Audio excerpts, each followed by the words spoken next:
বন্ধুরা আজকে আবারও নিয়ে চলে এলো নতুন একটা পাঙাশ মাছের রেসিপি।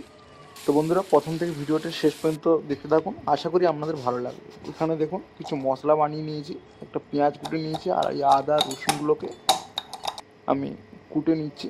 আর এখানে দেখুন আমি 500 গ্রাম মতো মাছ নিয়ে এসেছি, এটা পাঙাশ মাছ। বন্ধুরা সবার প্রথমে ভালোভাবে ধুয়ে 1 চামচ মতো লবণ আর আধা চামচ মতো হলুদ গুঁড়ো দিয়ে দিচ্ছি।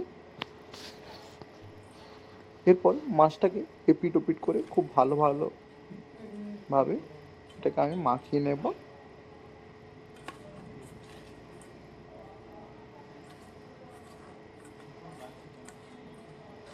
দেখুন বন্ধুরা মাছটা মাখানো কমপ্লিট হয়ে গেছে। এরপর আমি রান্নায় চলে এলাম। গ্যাসেতে একটা কড়াই বসিয়ে দিয়েছি, আর পরিমাণ মতো সরিষার তেল দিতে হবে। আর তেলটা গরম হওয়ার পর মাছগুলোকে ভেজে নিতে হবে। তেলটা আমার গরম হয়ে গেছে, আমি একে একে করে মাছগুলো ভেজে নিচ্ছি।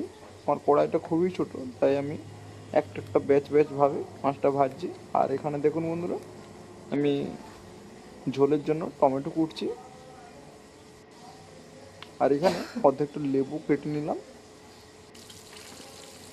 তো আর এখানে দেখুন বন্ধুরা আমার এক পিঠের মাছটা একদিকটা ভাজা হয়ে গেছে। এরপর খুন্তির মাধ্যমে আমি অপর পিঠটাও ভেজে নেব খুব ভালোভাবে। প্রথম ব্যাচটা বন্ধুরা ভাজা হয়ে গেল, তো আমি থালিতে তুলে নিচ্ছি। এরপর দ্বিতীয় ব্যাচের জন্য মাছগুলোকে আমি দিয়ে দিচ্ছি আবারও তেলে। তো ফাইনালি বন্ধুরা দ্বিতীয় ব্যাচেরও মাছ কমপ্লিট হয়ে গেছে সম্পূর্ণ। এরপর ওই ঝোলেতে কিছু আমি কেটে রাখা আলু দিয়ে দিয়েছিলাম, তো সেগুলো আমার ভাজা হয়ে গেছে, আমি তুলে নিচ্ছি। তো আপনারা আলু দিতে পারেন, নাও দিতে পারেন। এরপর সবার প্রথমে 1 চামচ মতো গোটা জিরে, আর এরপর আগে থেকে কুচিয়ে রাখা পেঁয়াজগুলো আমি দিয়ে দিচ্ছি। পেঁয়াজটা খুব ভালোভাবে ফ্রাই হয়ে যাওয়ার পর আমি আদা রসুন বাটাটা দিয়ে দিলাম। তারপর আমি টমেটোটা দিয়ে দিচ্ছি। তো এরপর হাই ফ্লেমেতে খানিক্ষণ ধরে কষিয়ে নেবো মশলাটা, যাতে টমেটোটা খুব সহজেই গলে যায়। টমেটোটা গলে যাওয়ার পরে এরপর আমি একে গুঁড়ো মশলাগুলো দিয়ে দিচ্ছি, হলুদ গুঁড়ো, লঙ্কা গুঁড়ো, জিরে গুঁড়ো, ধনে গুঁড়ো, সমস্ত গুঁড়ো মশলাগুলো দিয়ে দেওয়ার পর মশলাটাকে খুব ভালোভাবে কষিয়ে নিতে হবে। আর এরপর ওই আদা রসুন যে ধুয়ে রাখা জলটা, তাতেও খানিকটা জল দিয়ে দিলাম। আর এরপর স্বাদ অনুযায়ী লবণ দিয়ে দিচ্ছি। এরপর ঝোলটাকে ফুটতে দিতে হবে। আর এতে বন্ধুরা আমি খানিকটা লেবু ইউজ করছি, যাতে একটু টক টক ভাব আসে, ঝোলটা খুব ভালো লাগে খেতে। তো আপনারা মনে হলে দিতে পারেন, নাও দিতে পারেন। দেখতেই পাচ্ছেন বন্ধুরা কত সুন্দর একটা কালারও চলে এসছে।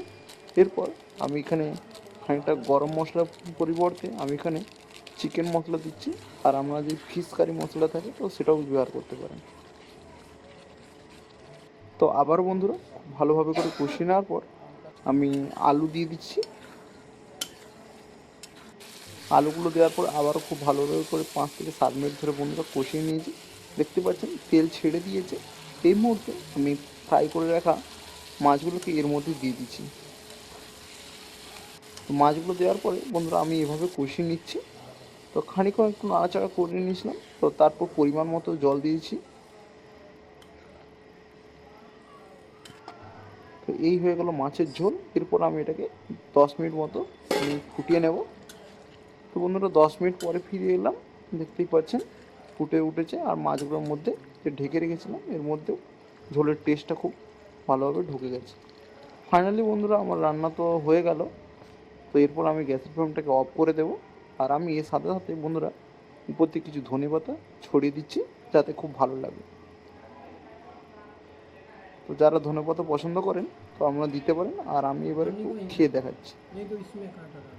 তো খানিকটা মাছ ভেঙে এই ঝোল আলুর সাথে খেয়ে দেখাচ্ছি। তো আপনার বাড়িতে অবশ্যই ট্রাই করবেন। আর আজকের রেসিপিটা কেমন লাগলো অবশ্যই তা